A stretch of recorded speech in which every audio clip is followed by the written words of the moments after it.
kelas 10E4 akan menceritakan ulang tentang film Pangeran Antasari. Perkenalkan, nama dia Anissa Ardiati, nama saya Sri Mauti. saya Hafifah, saya Nancy Hermawan, saya Sriani. Oke, kita mulai. Banjarmasin, 17 Agustus 2017. Cerita dimulai saat Fahri dibangunkan oleh ibunya untuk sholat subuh dan bersiap pergi ke sekolah untuk mengikuti upacara peringatan kemerdekaan. Saat upacara peringatan kemerdekaan selesai, Fahri dan kawan-kawan dihukum karena tidak mengikuti upacara dengan serius. Fahri dan kawan-kawan dihukum untuk membersihkan sampah dan rumput di lapangan sekolah, serta mereka disuruh menjadi petugas untuk upacara bendera minggu depan.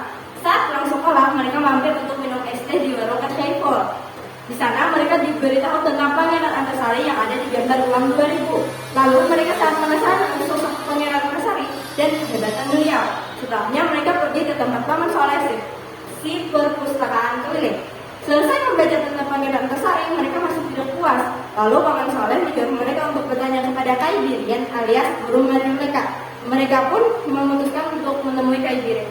Setelah selesai mengaji, Fahri dan kawan-kawan pun meminta Kai Birian untuk menceritakannya. Abad 17 dan 18.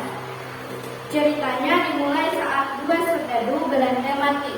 Keesokan harinya, mayat dua serdadu ditemukan oleh para serdadu Belanda yang lain.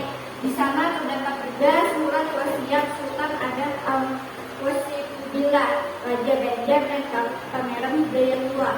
Surat wasiat itu berisi tentang beliau meminta Pangeran Hidayatullah untuk menjadi penerusnya. Sementara itu, Demang Lehman, Aminullah dan wewenang yang lain datang menemui Pangeran Antasari dan mengatakan bahwa keraton Mataputra sangat gawat. Mereka juga mendiskusikan wasiat raja yang keburu dibuka oleh Permaisuri Ratu Kumalasari. Karena dua orang saudari yang tewas, Pangeran Hidayat dan Pangeran Tamjid dipanggil oleh Belanda. Pangeran Hidayat ditawari minuman keras oleh Belanda. Beliau menolak dengan tegas, lain halnya dengan Pangeran Tamjid yang langsung meminum minuman keras itu. Malam itu Prabu Anom, Demang Lehman, dan beberapa pribumi yang lain datang untuk menyerang markas Belanda. Keesokan harinya Pangeran Hidayat dan keluarga dipanggil oleh Belanda ke residen karena kejadian kemarin malam.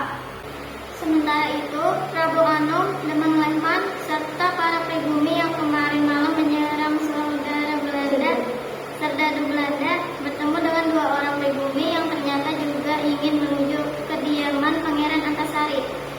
Di rumah Pangeran Antasari, mereka masih membicarakan tentang surat wasiat saja. Saat Pangeran Hidayat dan keluarga pulang, ternyata Pangeran Amin yang berkunjung masih ada di rumah beliau. Pangeran Amin bertanya apakah ayahnya sudah dipastikan untuk menjadi raja. Setelah berucap itu, Pangeran Amin pun pulang. Pagi harinya, Pangeran Hidayat dan keluarga kembali diundang ke presiden. Para Belanda meminta Pangeran Hidayat untuk menangkap Prabu Anom. Lalu Pangeran Tamjid menyela mengatakan ia ingin menangkap Prabu Anom tetapi dengan syarat harus dikawal Belanda. Pangeran Antasari, Pangeran Prabu Anom, Demang Lehman, Gusti Mat Said, dan Gusti Mat Seman diskusi. Mereka membahas tentang Prabu Anom yang harus bersembunyi. Mereka juga berpendapat apakah Belanda sudah membayar mata-mata. Sebelum Belanda semena-mena, kita harus mempererat hubungan dengan tokoh-tokoh masyarakat dan para ulama di seluruh benua kita, ucap Pangeran Antasari. Daerah Martapura, saya yang atasi. Saya akan menemui para tokoh dan ketua masyarakat di daerah Riang Kanan dan Riang Iwa. Ucap Demang Lehman menambahi. Jangan lupakan Haji Yasin di Belai Hari, sahut Pangeran Prabu Anom. Saat Pangeran Tamjidillah dan anaknya, Pangeran Amin sedang bersantai dengan minum arak. Ternyata Mukarram datang. Pangeran Tamjidillah menyuruh Pangeran Amin untuk masuk ke dalam. Setelah Mukarram masuk, mereka berdua pun berbincang lalu minum arak. Tak lama kemudian Haji Isa datang dan disodori arak yang disebut minuman Eropa oleh Pangeran Tamjidillah. Tak berselang lama kemudian Haji Isa diajak untuk memberontak melawan Pangeran pun meminum arak bersama-sama.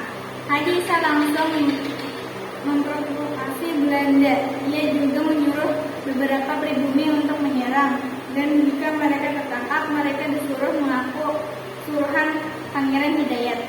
Para petinggi Belanda berdiskusi untuk siapa yang berhak untuk menjadi penerus kerajaan Banjar. Lalu mereka